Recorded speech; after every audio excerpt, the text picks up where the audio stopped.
Jadi ada yang konsumsi di sini terkait dengan trofi dan perasaan hatimu sedikit atas I love you.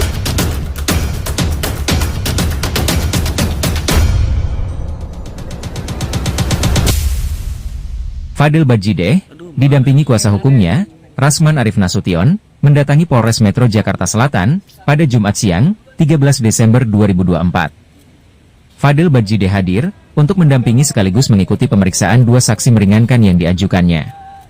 Kedua saksi itu diperiksa terkait laporan dari Nikita Mirzani atas dugaan persetubuhan dan aborsi. Hanya saja, karena kedua saksi bertempat tinggal di luar negeri, pemeriksaan hanya dilakukan via daring. Rasman Arif Nasution bersyukur karena saksi yang diajukannya untuk meringankan laporan dugaan tindak asusila ini dikabulkan oleh penyidik. Sebagai informasi, Nikita Mirzani melaporkan Fadel Badjideh atas dugaan tindak asusila terhadap anak di bawah umur, DK Polres Metro Jakarta Selatan dan Polda Metro Jaya. Laporan tersebut kini naik status dari penyelidikan ke penyidikan, yang menandakan ditemukan indikasi tindak pidana dari laporan tersebut. Baik, teman-teman media, janjinya pukul 14 kami akan melakukan pemeriksaan melalui penyidik terhadap Ibu Juliana Fernandes dan Saudari Eda di UK. Pemeriksaan hari ini dilakukan dalam rangka memenuhi permintaan kami untuk menjadi saksi adeca seperti yang meringankan bagi Fadel. Dan Fadel hari ini datang untuk nanti mengetahui proses dilakukannya pemeriksaan. Siapa tahu nanti Ibu JF ingin bertegur sapa dengan Fadel. Ya, betul. Itu poin pertama tentang bagaimana nanti pemeriksaan di atas akan kami infokan lebih detail. Poin yang kedua, Fadel dengan Bintang ini sudah kemarin meraih 2 trofi. Alhamdulillah. Trofi, dan nanti silakan dijelaskan Fadel. Nah, jadi ada yang konsumsi di sini terkait dengan trofi dan perasaan hatimu sedikit atas I love you Fadel, kata LF. Nah, tapi jangan terlalu banyak, nanti di luar biar rame dikeluarin semua. Nah, kemudian ini yang konsumsi di sini sebelum yang dari sana nanti, bahwa tadi pagi tepatnya istri dari saudara Martin Badjideh, yaitu saudari Ei Komalasari, sudah diperiksa di Polda Metro. Dalam hal ini Polda Metro Jaya Jakarta. Tadi jam 11 dimulai pemeriksaan, kira-kira jam 12 kurang sebelum Jumat sudah selesai. Laporan Nikita Mirzani terhadap saya, yang dikatakan saya dan tim hukum membuka data pribadi bidang kesehatan. Dan yang paling membuat kami kaget sekaligus bahagia ya, Umar ya. Gitu ya Martin ya. Bahwa ada Pak Umar juga ini. Ternyata Loli, kenapa saya bilang keren? Loli itu cerdas dan benar-benar mempertahankan cinta mereka. Iya, saya nggak main-main. Nanti dikomentari sama Fadel setelah turun dari atas. Karena kita akan mensinkronisasi keterangan dari LM, Fadel, dan Ibu Jeff dan Eda. Apa yang disampaikan di sana? Ternyata saudari Loli ketika diperiksa oleh penyidik Polda Metro Jaya terkait laporan saudari Nikita Mirzani, Loli mengatakan, catat nih baik-baik. Pertama, bahwa dia melakukan USG terkait dengan yang katanya hamil dan aborsi itu atas kemauan dia sendiri. Itu mana ya? Dan itu dia sampaikan kepada penyidik. Dan dia minta tolong supaya didampingi oleh I Komalasari, istrinya Martin. Itu poinnya. Kemudian dia juga mengatakan bahwa hasil USG tersebut dia serahkan kepada Fadel. Ya Fadel ya? Ya. Fadel serahkan kepada Martin, Martin serahkan kepada kami tim hukum untuk disampaikan. Dan Loli mengatakan, sayalah yang minta kepada Fadel supaya diberitahu ke Bang Martin untuk disampaikan ke publik, ya, ke media. Begitu ya? Ya. Sebagai hak jawab saya. Sebagai hak jawab saya, karena saya dituduh hamil dan aborsi. Dan sama sekali tidak, ya, sama sekali tidak melibatkan Fadel di persoalan ini. Nah, kemudian dia juga yang mengatakan saya, apa lagi Pak? Satu lagi. Di luar dia mengatakan bahwa dia meminta untuk dilakukan USG, kemauan sendiri, dan dia bilang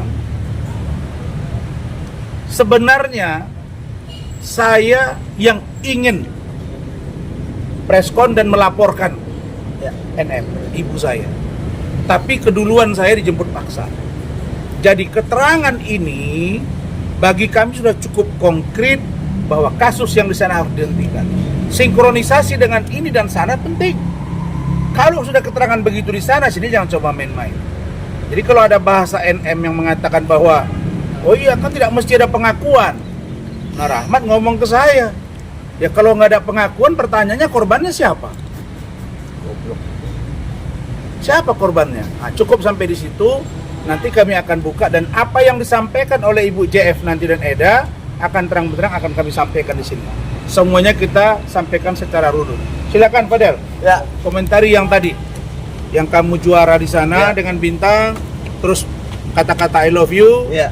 Kemudian tentang penjelasan dia tadi, yang katanya itu dia yang minta disampaikan ke media. Mereka ini dapat 2, saya buka aja.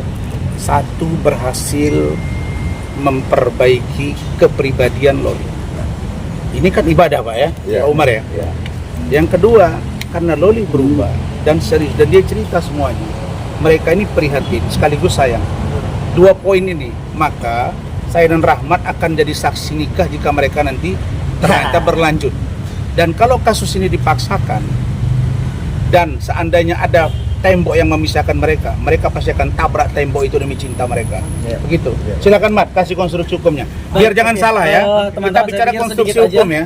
Pertama gini, tadi ketika pemeriksaan kan di ruangan pemeriksaan itu banyak penyidik itu kan. Jadi ada beberapa orang yang melihat, ada juga orang yang pada saat pemeriksaan Loli itu dia berada dekatnya gitu. Jadi informasi-informasi ini kita dapatkan dari orang lain, bukan polisi di Polda Metro Jaya kan gitu. Tadi ada satu keterangan ketika kami baru datang, ada satu orang yang menyampaikan bahwa Fadel, kamu dapat salam dari Loli. Ketika diperiksa kemarin, Loli menyampaikan nanti ketika Fadel diperiksa mohon disampaikan salam. Itu memang benar ya? Iya, itu benar kan gitu. Dan Fadel tadi langsung mendengar juga gitu. Artinya kemudian tadi ada juga pernyataan yang sangat baik bahwa Loli ini adalah pribadi yang cerdas. Loli ini adalah pribadi yang sangat baik menurut teman-teman di sana. Kan gitu. Artinya Loli sebelum dia dibawa ke safe house, dengan Loli yang hari ini alhamdulillah tidak ada perubahan. Kami sangat meyakini sekali bahwa termasuk pun BAP yang disampaikan di Polres Jakarta Selatan kepada penyidik itu tidak satupun yang menyatakan bahwa dirinya adalah korban tindak pidana persetubuhan terhadap anak, apalagi yang diduga dilakukan oleh Fadel. Dia bantah itu. Yang kemudian Loli secara tegas menyatakan bahwa dirinya tidak pernah melakukan aborsi. Kan begitu. Nah, konstruksi hukumnya pasal 76D Undang-Undang Perlindungan Anak ini kan kalau kita ketahui jika ada orang yang melakukan, maka ada orang yang diperlakukan. Artinya ada korbannya. Lalu kemudian kalau korban sendiri tidak menyatakan bahwa dirinya pernah dipaksa bersetubuh, berarti kan tidak ada perbuatan pidananya. Untuk itu kami meyakini karena tidak ada perbuatan pidananya, ditambah lagi sebuah adagium hukum sangat terang mengatakan bahwa dalam hukum pidana bukti itu harus lebih terang daripada cahaya. bukti itu nggak boleh samar-samar. Bukti itu tidak boleh ada perbedaan dengan fakta-fakta yang ada gitu. Jadi semua fakta itu harus berkesinambungan dengan fakta lain, dengan saksi lain, dengan alat bukti surat. Itu semua harus berkesinambungan. Ketika ada perbedaan, maka hal yang paling menguntungkan terhadap tersangka dan atau terdakwa itulah yang harus diputuskan terhadap dirinya. Jadi kami yakin ini tidak akan seperti yang disampaikan oleh Nikita Mirzani. Kondisinya tidak akan sebegitu rumit. Kami melihat akan ada ujung daripada permasalahan antara Fadel dengan Laura Mizani ataupun Loli, yaitu kami meyakini Loli akan segera bersama dengan Fadel. Saya pikir itu Baik, aja. saya tidak mengancam Cantik. Tapi setelah mendengar semua cerita, gambaran, data, kalau ini dipaksakan, kami pasti akan ambil laporan tindakan yang lebih keras ke Mabes Polri tentang perilaku penyidik. Yang kedua, kami pastikan akan dilakukan pra-peradilan. Jadi tidak ada yang bisa bermain-main di kasus ini. Nah, adapun bagaimana LM diperiksa minggu lalu, mulai dari jam 4 sore sampai malam, bagaimana cerita yang sebenarnya yang kami dapat, ya, mudah-mudahan ini A1, itu sangat lucu. Itu nanti saya jelaskan.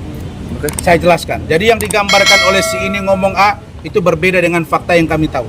Makanya nanti kami ungkap. Oke?